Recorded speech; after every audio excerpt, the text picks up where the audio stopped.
And now, I'm proud to introduce a gentleman who is the new comedic voice of the South, as he has been claimed. He is so kind to be here after all of last weekend, being at protests for our veterans, protesting outside of Fox News, and protesting at the Heritage Foundation, the authors of Project 2025. I present to you Wiley Cash.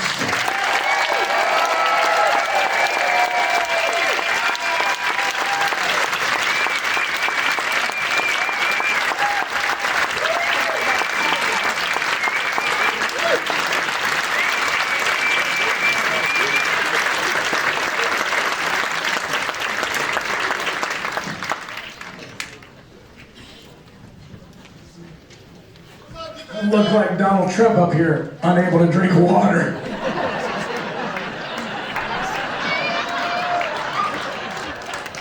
Maybe I should change my diaper too.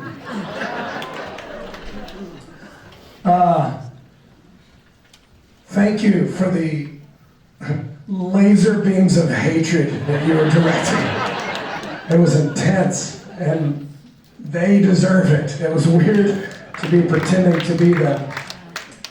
I didn't want to say any of that stuff, but we were trying to make the point. You know, the point was being made from this chair. You understand that, right?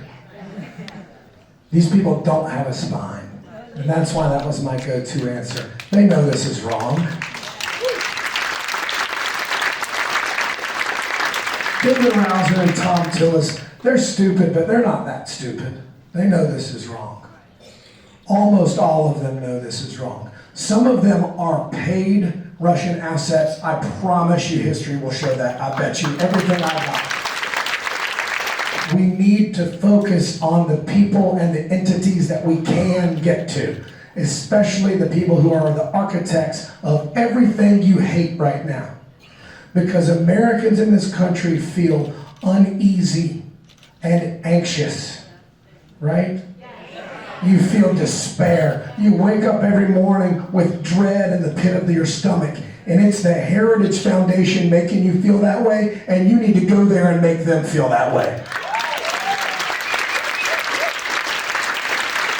Because I don't care how tough these fake alpha male, fake Christian, fake patriots think they are. When there are 10,000 people surrounding your business, you're scared, and they should be.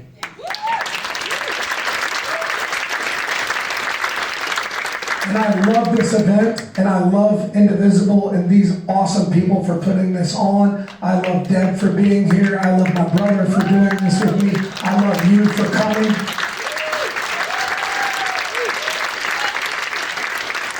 And it does matter. Everything we do matters. Everything.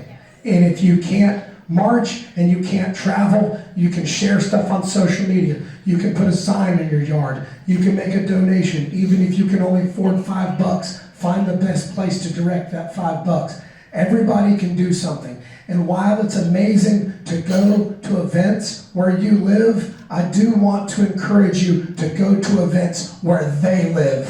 And they live in Washington, D.C. And what needs to happen, what has to happen, is a shift.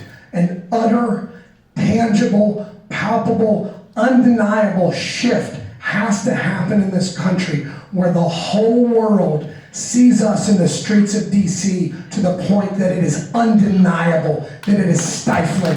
We have to shut that city down.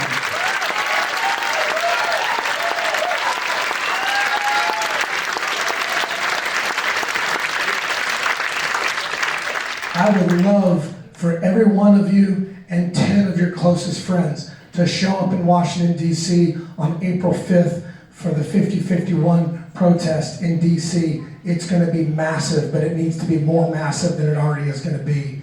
We need to shut that city down. All these images that you're seeing from these other countries where you think it's so amazing. Oh, look at all these people in the town square of this tiny country. Well, that country is the size of South Carolina. It's easy to fill the town square. You know what I mean? We're a big, massive country the size of a continent. And it's great that people are doing things in towns instead state capitals. But if all those same people do whatever they can to get to DC, and we fill every relevant street around the monuments and parks and the mall and the Capitol and the White House, and we fill that and we make noise and we let them know how mad we are, and we shut down roads and we shut down subways, we make them feel it, we make them uneasy, we make them have dread in the pit of their stomachs, we make them feel the way they're making us feel.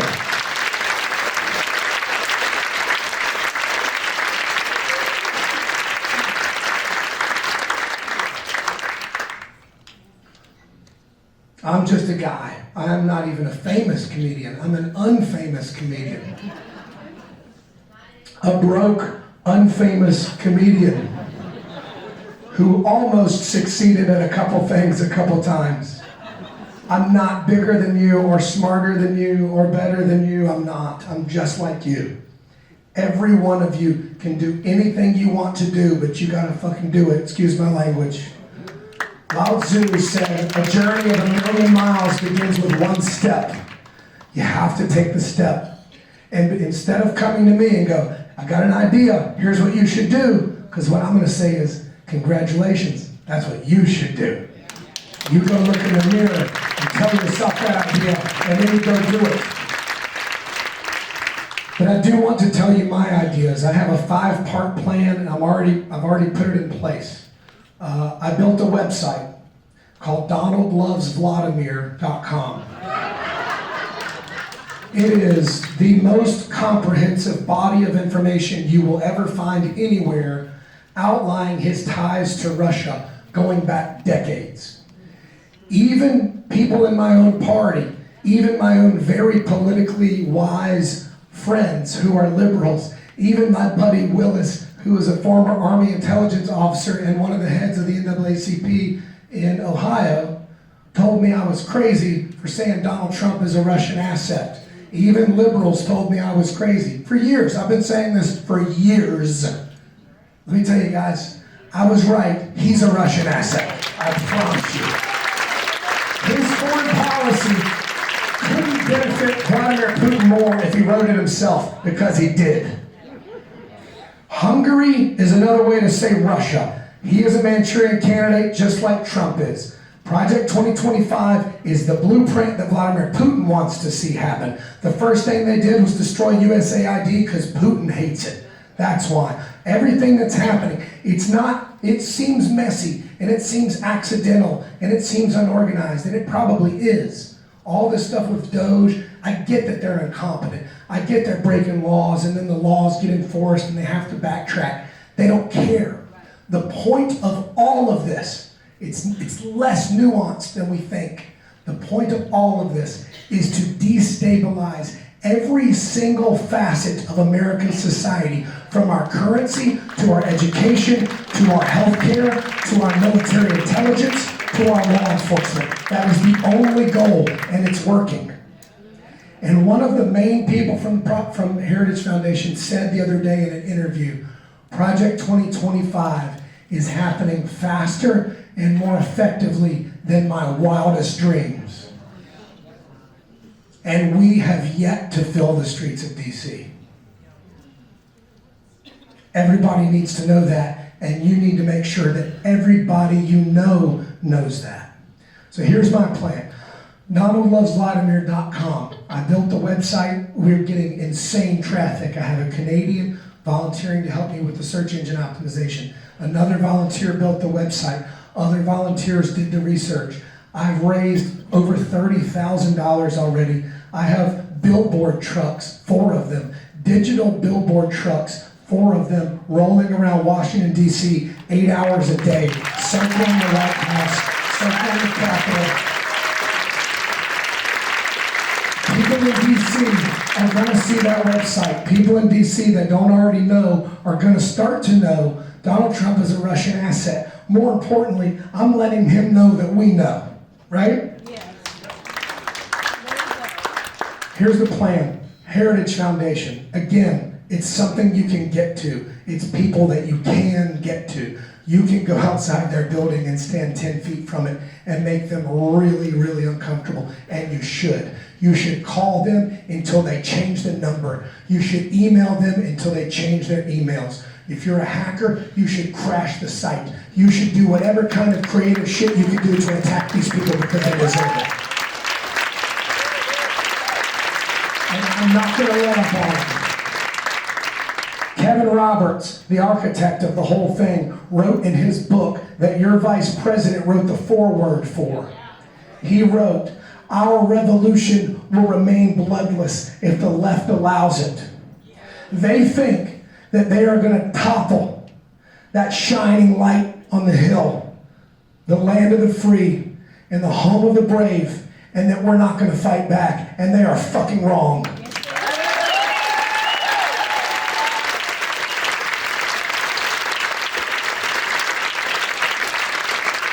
So what we have to ask ourselves, in this period of time right now, in this period of time, while we wait for the inevitable, are we procrastinating or are we preparing? Because I tell you, we need to be preparing. There needs to be no more sitting around. And you cannot count on midterms. You can't. I'm sorry, I wish you could. You can't. But you can count on your friends and your family and your neighbors. You build your tribe and you get it strong and you get it tough and you link with other tribes and you link with other tribes and you get real big, and then we show up in DC April 5th and we shut the city down.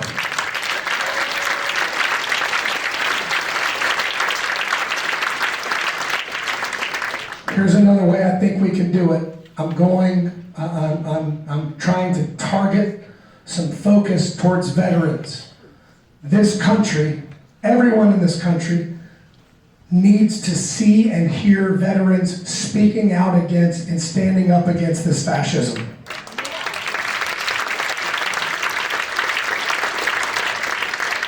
The left, us, you, we need to see it. Because we need to be energized and emboldened by the fact that a lot of really tough veterans oppose everything that is happening. You need to see and feel that and hear that.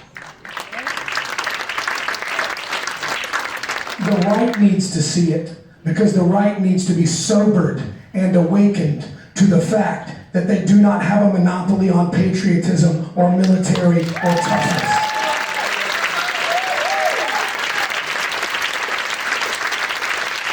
And the fascist Nazi clowns in our White House need to see it so that they know whatever they think they're about to do to us is going to be a lot harder than they think it is.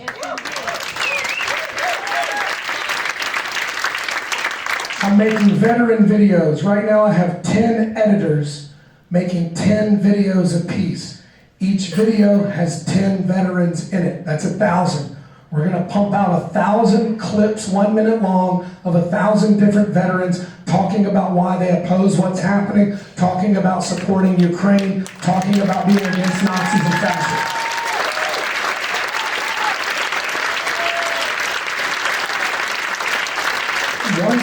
Once we have that 1,000, we're going to make another 1,000 and another 1,000 until we run out. We're going to bombard social media with progressive, pro-democracy veterans speaking against this. If you're a veteran, I would love for you to submit a video. I'm going to be posting on all my social media as to how you can do that. I'll probably do it tonight, if not in the morning. The other thing is the media. We have protested. I've been at them. February 5th. Every state capital in the United States was busting at the seams with people. Not just state capitals, towns and cities, small ones, national parks, all over the place. Unprecedented level of protest. Still not big enough, but unprecedented to have them happening in 50 state capitals at once against a sitting president. It's historic, and the media hasn't mentioned it. With the exception of MSNBC, almost no mention of that. On March 30th, I just did this last Saturday. I had 2,000 people outside of Fox News and NBC, and then we marched to CNN. All those people brought with them horns, drums, whistles, air horns, megaphones, car horns, and we made more noise than those people have ever heard outside of their offices. And they didn't report on it. They didn't report on it, but I know they know about it because they had yellow police tape up before we even got there. So what that tells you is fascism isn't on the way, it's already here. When the media is so chilled that they won't report on nationwide protest against a sitting president, fascism is here. But we're going to try anyway. We're going to do it again next Sunday, March 30th, and I'm still dialing in the locations, but we're going to go to Newsmax in Boca Raton. We're going to go to CNN and Fox and NBC in DC, because it's an easy march between the three, and we're going to target Fox News in New York City. If you have people there, I need you to spread the word about that. If you can be there, I need you to be there. So we shift the narrative with veterans. We nudge the media over and over until they cover us. And then the last thing I want to say is active duty military. And I need help with this because it can't come from a comedian. It has to come from a veteran or from a military person. We need an oath and a pledge that will circle around to active duty military. It can be benign enough to not break any of their rules. It will be nonpartisan so that it doesn't break any of their rules. But what this is saying is a renewal of your oath to the Constitution of the United States of America. A renewal of your oath to not use force against the American people, to honor democracy. Because I'm going to tell you, I promise you, let's be conservative. I promise you at least 30% of these people hate this dude. They're not going to come after you. If you told them to, they wouldn't. We need them to let the whole world know that. Because once we can start turning these people against him, we turn the active duty military against him using the veterans videos of people who have already served speaking against him. We shift this narrative to the point where he no longer has military support, and we got a lot of really tough, angry people against this guy while we force the media to cover us, while we spread the message about him being a Russian asset. These people on the far right, the ones who may never come back, right? You can't appeal to their morality. They've showed us they don't have any, right? But these people want to be tough. They want to be machine gun, monster truck, bald eagle patriots. And what we can do is drill it into their head over and over and over again. He's a Russian asset and you're a bootlicker. And it doesn't make you tough, it makes you a coward and a traitor. And that is the message we have to drill into these people.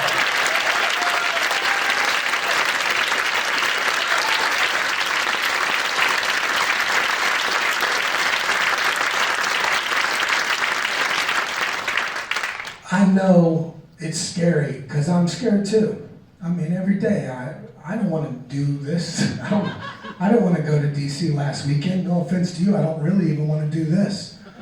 All of us would rather be watching a movie or snuggling or playing some miniature golf or driving up Market Street wishing they would bulldoze the area from Indochina Hooters.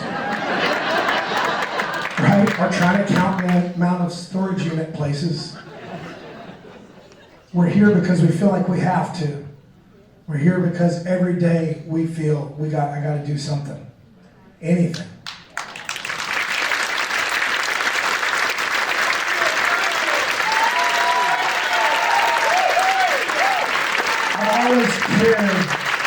I've always cared about politics, but I started to care more when I accidentally got 2 sons. I never wanted kids. I love kids, but I never wanted any. You know, I'm the fun uncle. I come by 5 times a year, throw you in the pool, drink too many margaritas, sleep on my van. You know what I mean? I'm the fun uncle. I'm not the guy you count on for stability. I never wanted kids, but their mom is so hot, and so now I have 2 kids. I didn't mean to. It was a total accident. I knew I loved her right away. But I can tell you the day that I knew for sure I was going to be a stepdad is they were 3 and 4 at the time. They're more than twice that now. But it was when she still had an apartment. I was at her apartment. We watched some terrible kids movie. And then he was 3 at the time. He's autistic. His name is Shepherd. And he is the most beautiful kid you've ever seen. I mean, he's an angel-faced, beautiful kid inside and out. And she said, I'm going to go put him to bed. And before she did, he walked over and wrapped his arms around me and hugged me and said, I love you, for the first time. And I was like, shit, because I'm a dad now. I messed around and got kids on accident. She took him upstairs, but the big brother did it too, because he didn't want to be shown up by his little brother. He's like, I love you too, dog. You know, kind of a half-ass love tap. But it was an important day in my memory for another reason. It was the day of the Uvalde shoot. And I sat on the couch while she tucked these 2 little boys into bed. And I'd been trying all day not to think about it. That's what we do, right? Every time it happens, we try not to think about it, right? So that's what we did. We tried to have a nice day, spend the day with people I love and enjoy it, not think about it. But I sat on the couch and I started scrolling through social media, doom scrolling, we call it. And I started reading the articles, the headlines. And I heard this dumb voice. Maybe it was David Rouser's voice. This dumb voice popped into my head and said, the only thing to stop a bad guy with a gun is a good guy with a gun.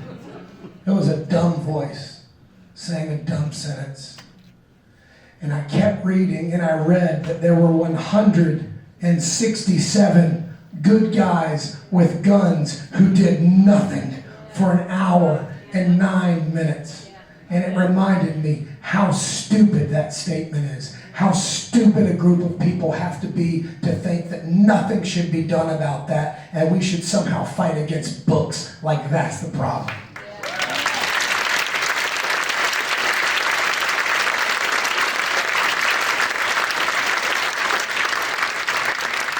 And I instantly got mad, and I'm sure you did too. I instantly got mad and I thought, these cowards that could stand outside this building and do nothing for that long. But then I tried to think about it in a more holistic way from every angle. And then I came up with this, and I still feel it. I don't blame them for being scared. It's scary. When someone is in a building firing off 60 rounds a minute, it's scary. And you're in a small town where that doesn't happen to you all the time. It's scary. It's terrifying. I'm not surprised that they were scared. I'm not surprised that they weren't brave that day. I need people to be brave when they step into the halls of Congress to protect my family, to protect my community, to vote for laws that help us, that help you. That's when I need people to be brave. And just like those people stood outside of that building and did nothing, our Congress is standing outside the White House doing nothing. And unless we fill the streets, we are standing outside doing nothing. And I will not do nothing.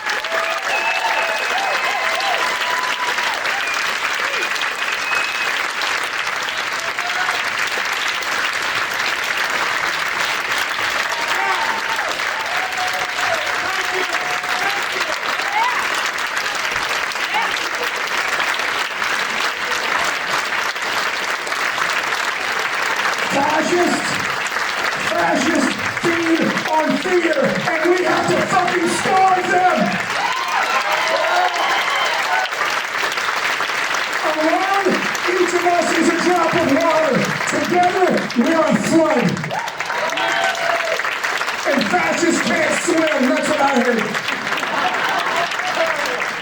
I spoke about bravery, and now I want to introduce one of the people I admire more than anybody I know. Somebody who is truly brave. Somebody who puts their shoes on every day and goes to battle with these sycophants. These fake Christians. These fake patriots. Who don't want to stop the assault rifles at schools. They want to stop the books. Somebody that goes to work every day and fights her ass off for me and for you because she is brave. Give it up for my great friend, Deb Butler.